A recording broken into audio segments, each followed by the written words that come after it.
Hello everyone.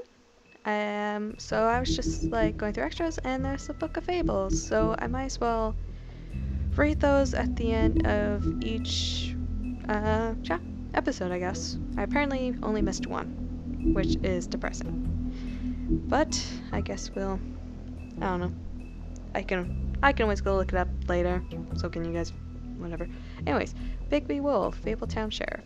The renowned Big Bad Wolf. He's known for tormenting pigs and girls in red hoods, but is trying to put those dark days behind him. Bigby now acts as Fabletown Sheriff and remains in his human form mostly. However, due to his rough past, the citizens of Fabletown are slow to trust him. Bigby is determined to show that he's truly changed, but some instincts are just too hard to control. Snow White, assistant to the deputy mayor. Snow White may seem cold, but this stems from her life of mistreatment and abuse back in the homelands. After escaping assault and imprisonment, not to mention an attempt on her life, she married Prince Charming. It wasn't long before Snow discovered that Charming cheated on her with her estranged sister Rose Red, and she divorced him. After the Exodus, I'm never going to say that word right, Exodus? I don't know. Snow focused her attention on setting up a safe haven for fables in the New World. She now serves as assistant to the deputy mayor of Fabletown. The Woodsman, fallen hero. The Woodsman is one of the few men who went toe-to-toe with Bigby in his Black Forest days and lived to tell a tale. In an attempt to save Little Red Riding Hood, he split the great wolf's belly open with his axe, filled him full of rocks, and threw the beast into the river. To his dismay, his popularity has faded. Even his name is forgotten, and he's only known as the Woodsman. Faith, Donkey Skin Girl. Faith, otherwise known as Donkey Skin Girl, made it through the Exodus from the magical homelands with the clothes on her back, her husband, and nothing else. She was once a beautiful princess, happily married to Prince Lawrence of a neighboring kingdom. Her life should have had a happy ending, but the mundane city of New York wasn't kind to her or her marriage. With no money, Faith found herself turning tricks to make the rent for a cheap apartment on the outskirts of Fabletown. She had a difficult life, but she did what she could to survive in an unfamiliar world. Is that it? Beauty, caring wife.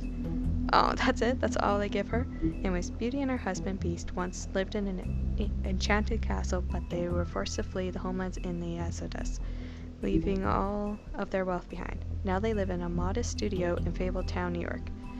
Though times are hard with Beast working multiple jobs to pay the bills, the couple have the longest lasting relationship of all the fables. Let's see how well that one works in future episodes. Beast, concerned husband. Beast and his wife Beauty left everything behind when they escaped the homelands in the Exodus. Without his form or wealth, Beast must pick up extra work to make ends meet.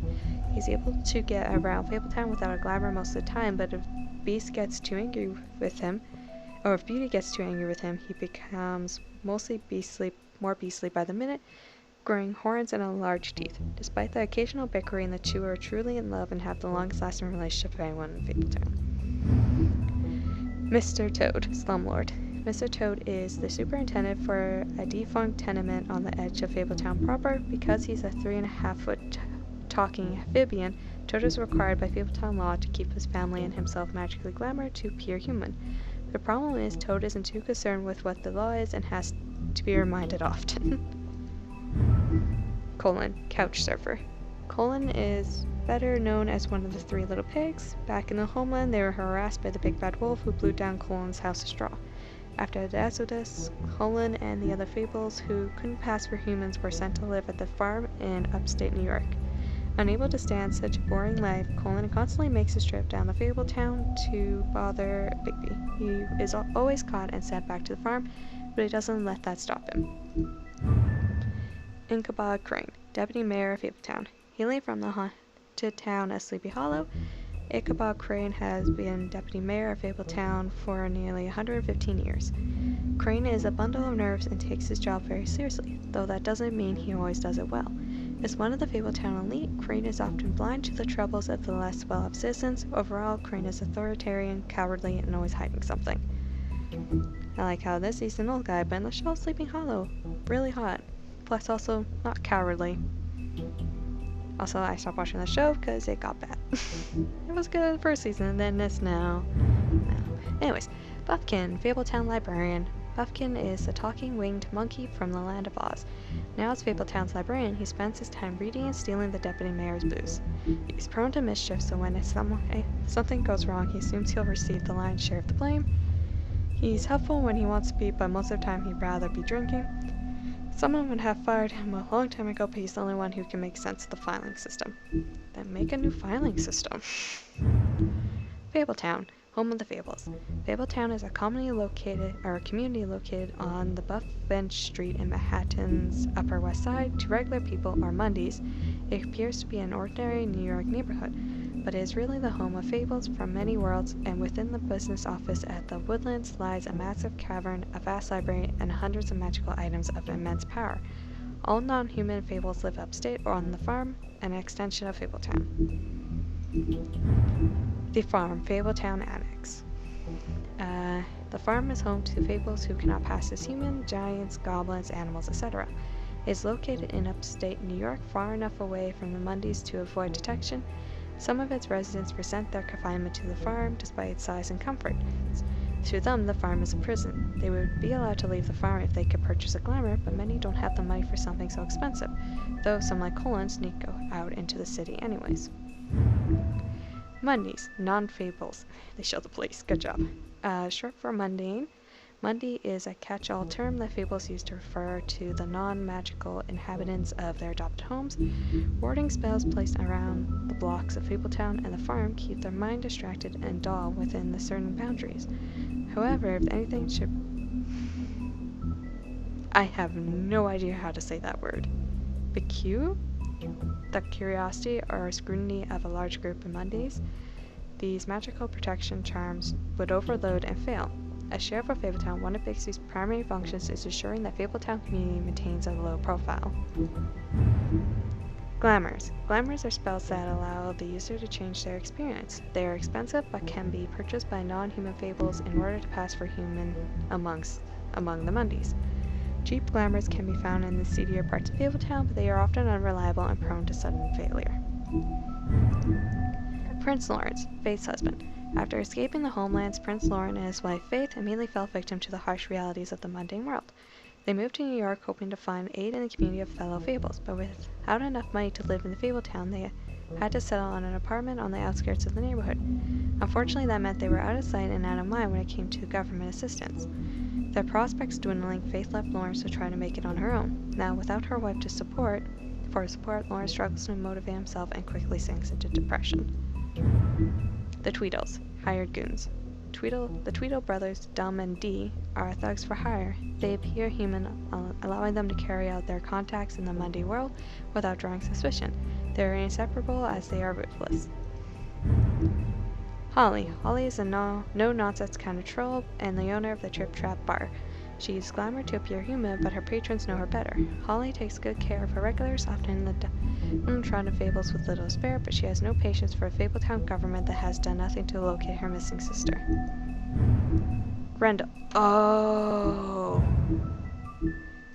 Grendel. Okay, that makes sense. So this isn't just fairy tales in a sense. Well, it depends, I guess, your definition of fairy tales. This is literally like any, fable's a good way to put it. Interesting. Okay. Grendel just wants to be left alone. In the old days, he's terrorized Norse mead halls, but lately he can be found occupying a stool in various quiet, dumpy bars around New York. He hates the noise of the city, but must work there to afford his glamour. Must work there to afford his glamour. Despite his gruff bearing, he's fiercely loyal to those who have learned to offer him the space and silence he desires. Talking to him is like watching a time bomb tick down. It's only a matter of time. Bluebeard. Bluebeard is really classy looking. Wealthy scoundrel. Anything there? Oh, just says drifter. Bluebeard managed to escape the homelands with his riches intact and continues to be one of the wealthiest fables in New York.